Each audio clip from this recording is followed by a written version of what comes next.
शादीशुदा लोगों के लिए एक बड़ी सीख। पत्नी ने ना जाने क्या किया था कि पति ने उसे एक के बाद एक कई थप्पड़ जड़ दिए। हमेशा हर सिचुएशन को शांति से हैंडल करने वाली पत्नी भी इस बार इतनी अशांत हो उठी कि उसने अपनी चप्पल ही निकालकर पति की ओर फेंक दी।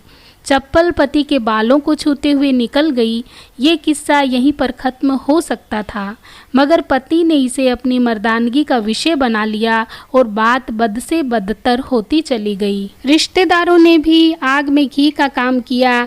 किसी ने कहा जो औरत अपने पति को चप्पल से मार सकती है वो ना ही वफादार हो सकती है और ना ही पतिव्रता। ऐसी औरत परिवार नहीं पूरे समाज पर कलंक की तरह है। बीबी के पक्ष वाले भी कहाँ पीछे रहने वाले थे। किसी ने कहा 21वीं सदी में जो स्त्री के साथ मारपीट करते हैं उन्हें तो जेल भेज देना चाहिए। तो कोई कहता जरूर उसको कोई और पसंद आ गई होगी, इसीलिए अब पत्नी से मारपीट करने लगा है। बात कोर्ट तक पहुंच गई। दोनों पक्षों ने एक दूसरे के खिलाफ केस फाइल कर दिया। पति ने चरित्रहीन होने का तो पत्नी ने दहेज और शारीरिक उत्पीड़न का आरोप लगाया।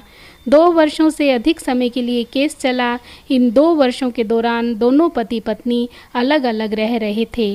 इन 2 वर्षों के दौरान दोनों पक्षों के समर्थकों की संख्या कम हो गई थी। पहले जहां दोनों पक्षों के समर्थकों का समूह होता था, अब गिने चुने लोग रह गए थे। पति और पत्नी दोनों की आर्थिक स्थिति भी इस समय के दौरान नीचे गिर चुकी थी, जिन्हें वो अपना शुभ चिंतक समझ रहे थे। पैसों की बात आते ही उन्होंने भी अपना पल्ला झाड़ लिया। अगर कोई देने को राजी भी हुआ तो मोटे ब्याज की शर्त पर। आखिरकार वही हुआ जो सब चाहते थे, डिवोर्स। हर कोई खुश था, दोनों पक्षों के रिश्तेदार, उनके माता पिता और दोनों के वकील। लेकिन 5 साल की सुखद शादी और एक सुंदर बेटी होने के बाद मिले इस डिवोर्स से पत्नी मूक थी और पति शांत। शायद ये एक इत्तेफाक ही था कि इस खुशी को मनाने के लिए दोनों पक्ष के लोग एक ही चाय की टपरी पर बैठे आमने सामने। इत्तेफाक इसलिए था क्योंकि ज़्यादातर लोग जो एक दूसरे के विरोध पक्ष को सपोर्ट कर रहे थे वे एक दूसरे को अच्छे से जानते भी नहीं थे। पति पत्नी भी इन सभी से दूर एक दूसरे के सामने मेज पर बैठे थे। पत्नी ने पति से कहा, अब तो खुश होना, तुम्हारे मन की जो हो गई, मुबारक हो, तुम भी तो आज जीत गई हो। मुझसे तलाक तो तुम्हें भी मिल गया है। कॉन्ग्रेचुलेशंस टू यू टू, पति ने कहा। तलाक को तुम जीत का प्रतीक समझते हो? पत्नी ने पूछा। पति चुप रहा। थोड़ी देर शांति के बाद पति ने कहा, मुझे तुम्हें 5 लाख रुपए अभी और हर महीने 8,000 रुपये देने का आदेश है। अभी मेरे पास पैसे नहीं हैं, इसलिए हमारा मतलब मेरा सिटी में जो फ्लैट है उसे तुम्हारे नाम कर देता हूँ। पत्नी बोली, लेकिन उस फ्लैट की कीमत तो 18 लाख की है। हाँ, लेकिन हमारी बेटी तुम्हारे पास है और आगे जाके उसके खर्चे भी बढ़ेंगे, तुम्हें थोड़ी आसानी होगी। पति ने कहा, नहीं नहीं, मुझे सिर्फ 5 लाख ही देना और तुम हर महीने 8,000 तो देने ही वाले हो, मैं मैनेज कर लूँगी। अगर 5 लाख नहीं है तब भी कोई बात नहीं, पत्नी बोली। दोनों फिर से शांत हो गए। पति सोचने लगा, कितनी भोली और समझदार है ये औरत जो कुछ समय पहले तक मेरी पत्नी थी और अब अनजान। ये वही है जो कम से कम खर्चे में घर चलाती और पैसे बचाकर मेरे जन्मदिन और बर्थडे पर हमेशा मेरे लिए नए कपड़े खरीद लाती। कभी बीमार भी होती तो पैसे बचाने के लिए मुझे मालूम ना होने देती और घरेलू नुस्खों से अपना इलाज कर लेती।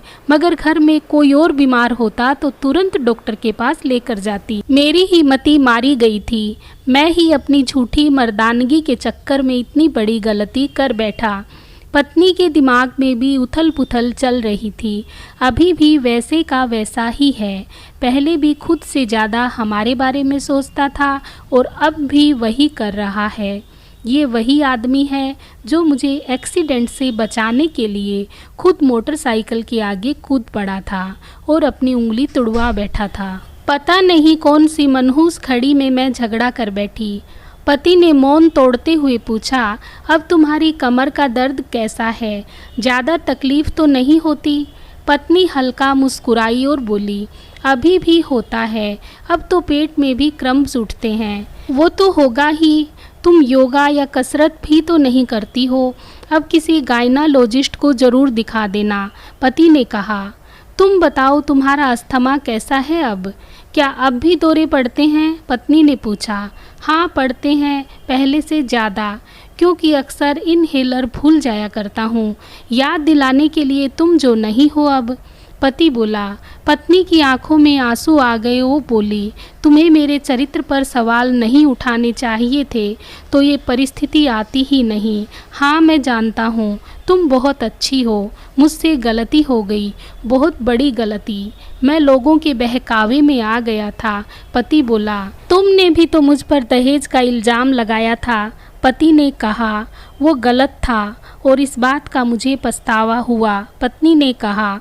पति कुछ कहना चाह रहा था लेकिन हिचकिचा रहा था। पत्नी ने पूछा, कुछ कहना चाहते हो? वो बोला, क्या सब पहले जैसा नहीं हो सकता?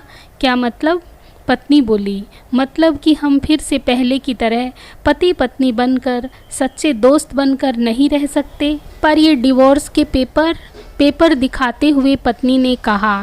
फाड़ देते हैं, पति ने अपने पास रखे डिवोर्स के पेपर फाड़ते हुए कहा। पत्नी ने भी अपने पास रखे पेपर फाड़ दिए। सभी हैरान थे, वकील, रिश्तेदार और माँ बाप। पति पत्नी दोनों एक दूसरे के हाथ में हाथ पकड़े अपने घर की तरफ चले गए। दोस्तों, ये कहानी उन हर पति पत्नी के लिए बड़ी सीख है जो छोटी छोटी बातों पर लड़ते हैं और उन झगड़ों को बड़ा करके अलग होने का डिसीजन लेते हैं। प्यार और झगड़ा तो एक सिक्के के दो पहलुओं की तरह है, दोनों को स्वीकार करना होगा, तभी ये पवित्र रिश्ता उसकी मंजिल तक पहुंच पाएगा। हाँ तो दोस्तों, आपको आज का वीडियो कैसा लगा कमेंट बॉक्स में लिखकर ज़रूर बताइए। यदि वीडियो पसंद आया हो तो लाइक और शेयर कर दीजिए। चैनल पर नए हैं तो प्लीज़ मेरे चैनल को सब्सक्राइब कर दीजिए और बेल आइकन प्रेस करना भी ना भूलें ताकि आने वाली सारी वीडियोज़ की नोटिफिकेशन आपको मिलती रहे। धन्यवाद। जय श्री कृष्णा।